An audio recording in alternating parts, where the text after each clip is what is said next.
Atenção! Começa agora uma teleaula de Biologia do Ensino Médio. Você vai assistir a teleaula de número 42. Bons estudos!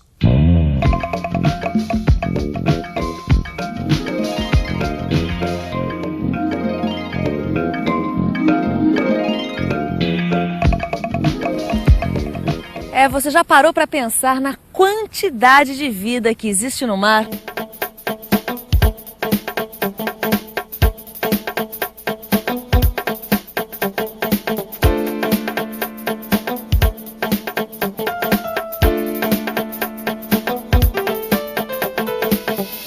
Pois é, não sei se você já pensou nisso, mas toda essa vida está ameaçada pela poluição. E é exatamente este o tema da nossa teleaula de hoje, a poluição dos mares. Nessa teleaula você vai aprender o que são poluentes e em que medida contaminam o meio ambiente. Vai ver os perigos da poluição de petróleo nos mares e os efeitos sobre a cadeia alimentar marinha. Vai conhecer as algas responsáveis pela maior produção de oxigênio do planeta e ver os perigos da contaminação do mercúrio para os animais marinhos e para o homem.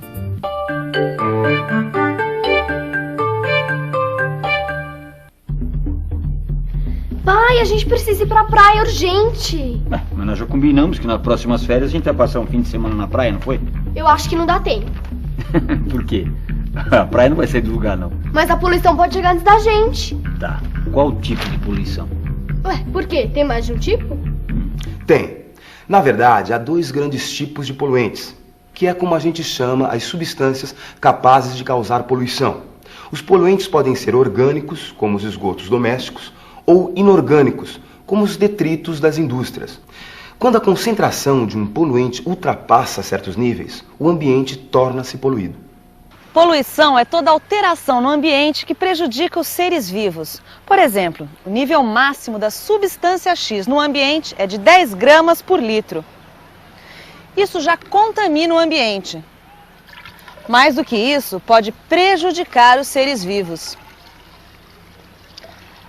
A poluição nas águas pode prejudicar os seres vivos que vivem no mar. Mas isso também pode te afetar, porque afeta, por exemplo, a quantidade de oxigênio que está presente no ar que a gente respira. Mas como é que a poluição debaixo da água pode afetar o ar aqui fora, pai? Claro que pode, Flavinha. Então como é que você acha que o oxigênio é produzido?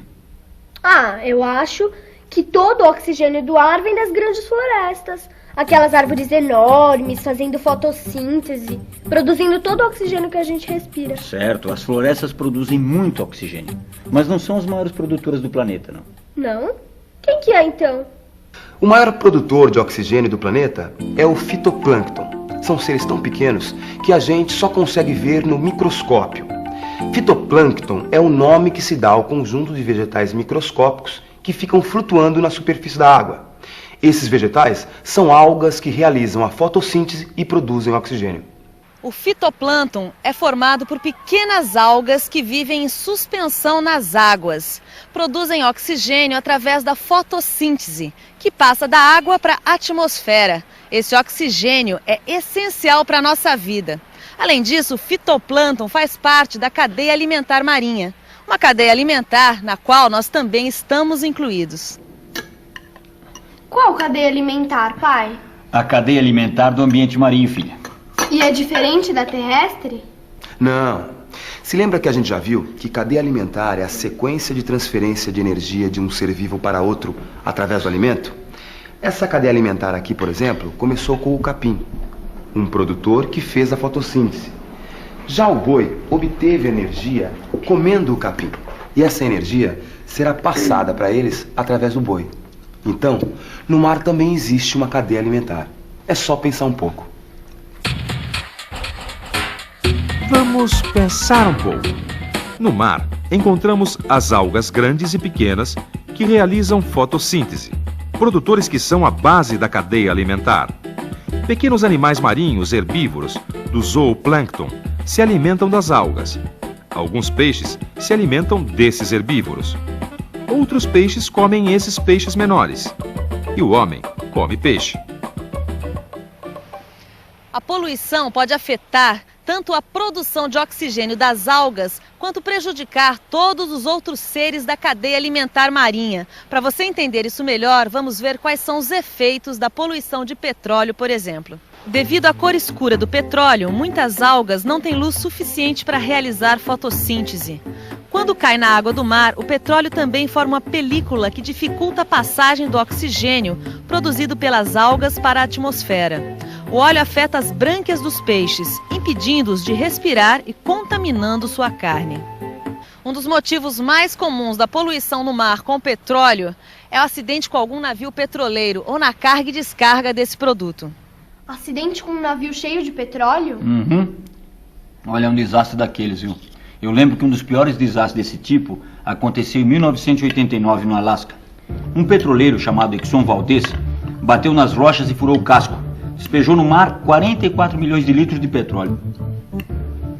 Mais recentemente, o mundo viu o que a poluição do mar pelo petróleo pode ocasionar. Foi na Guerra do Golfo. Em 1991, durante a Guerra do Golfo, foram jogados no mar 11 milhões de barris de petróleo. Além de algas, peixes e corais, a poluição também atinge as aves. O petróleo gruda em suas penas e elas não conseguem voar. Na tentativa de se limparem, ingerem petróleo e morrem intoxicadas. Calcula-se que o ambiente afetado pela Guerra do Golfo vai levar 110 anos para se recuperar. Diante de uma poluição como essa, o que o homem pode tentar fazer de imediato é diminuir a quantidade de óleo na água. O uso de detergentes fortes pode diminuir a mancha. Materiais como palha e turfa absorvem o petróleo, mas não podem ser usados em mar agitado. O petróleo também pode ser afundado com pó de giz, o que limpa a superfície, mas não o fundo. O resto da recuperação fica com a própria natureza. Uma parte dos componentes do petróleo evapora, embora outros compostos permaneçam no ambiente. Fungos e bactérias presentes no mar podem degradar uma parte do óleo. Puxa, pai, como a poluição é perigosa para o mar, né? Olha, além do petróleo, existe uma outra substância muito perigosa, o mercúrio. E como é que o mercúrio polui? É usado no garimpo do ouro. Ué, mas eu ouvi falar lá na escola que o garimpo do ouro é feito nos rios. Como é que polui o mar? Não, certo. Primeiro polui os rios. Esses daí desembocam no mar. Levam junto a poluição do mercúrio. Mas afinal, o que é o mercúrio? O mercúrio é uma substância química de alta densidade e por isso é usada no garimpo do ouro. O mercúrio liga-se ao ouro formando um amálgama que se torna fácil de distinguir no meio da lama. O amálgama é exprimido para a retirada do excesso de mercúrio e levado ao fogo, de onde sai o ouro purificado. O mercúrio utilizado cai no rio, que posteriormente desemboca no mar. O mercúrio no mar contamina os peixes nas regiões costeiras, os mexilhões, os camarões e as ostras. E pode contaminar também o homem que ingerir esses alimentos, causando graves problemas. Olha só aqui. Dá uma olhada aqui nesse peixe que ele está abrindo. Olha só. O mercúrio se deposita na gordura e nos tecidos nervosos dos seres. E se o homem consumir esses alimentos contaminados, o mercúrio passa para suas células nervosas, trazendo grandes problemas, como a cegueira, a inflamação no cérebro e até retardo mental. Essa doença, provocada pelo mercúrio, é conhecida como mal de Minamata. Chama Minamata por causa do nome de uma cidade japonesa, onde foi registrado pela primeira vez essa doença. Essa cidade fica às margens de um rio que recebia muito despejo de mercúrio. E esse mercúrio contaminava os animais do rio e as pessoas que comiam esses animais. Mercúrio é perigosíssimo e afeta vários níveis das cadeias alimentares. Nossa, que perigo, né, que tá o mar. Acho que deviam proibir tudo isso, o petróleo, o mercúrio. Mas lembra bem, mocinha, que quem polui a natureza é o próprio homem. E somos nós também que podemos encontrar formas para controlar a poluição e preservar a natureza. Se soubermos aproveitar os recursos naturais de forma mais responsável, estaremos conseguindo um grande ganho para a natureza. Fiscalizações periódicas nos portos e garimpos e controle dos dejetos industriais podem diminuir muito o impacto dos poluentes. E cada um também pode fazer a sua parte.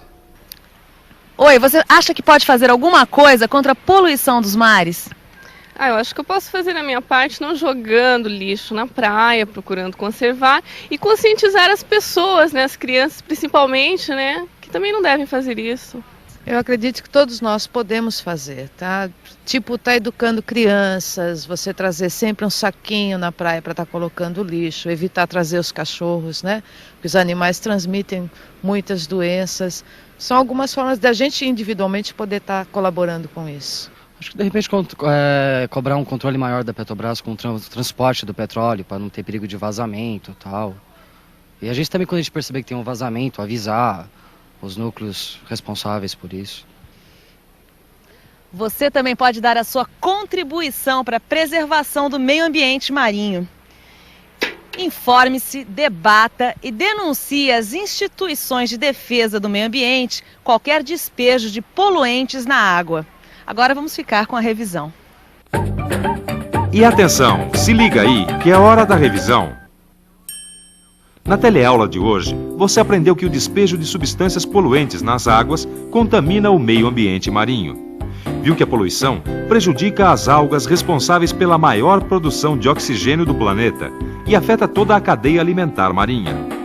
Conheceu os efeitos do derramamento de petróleo no mar e os perigos do mercúrio usado no garimpo e lançado nas águas. O que é isso, Flavinha? Eu tô me preparando pro nosso fim de semana na praia. Vai ser muito legal. Eu vou anotar tudo que eu posso fazer para não poluir o mar. É um bom começo. E você também pode começar a ajudar. Estudando, por exemplo. Faça os exercícios do livro. Conheça um pouco mais da vida marinha. Bom trabalho e até a próxima.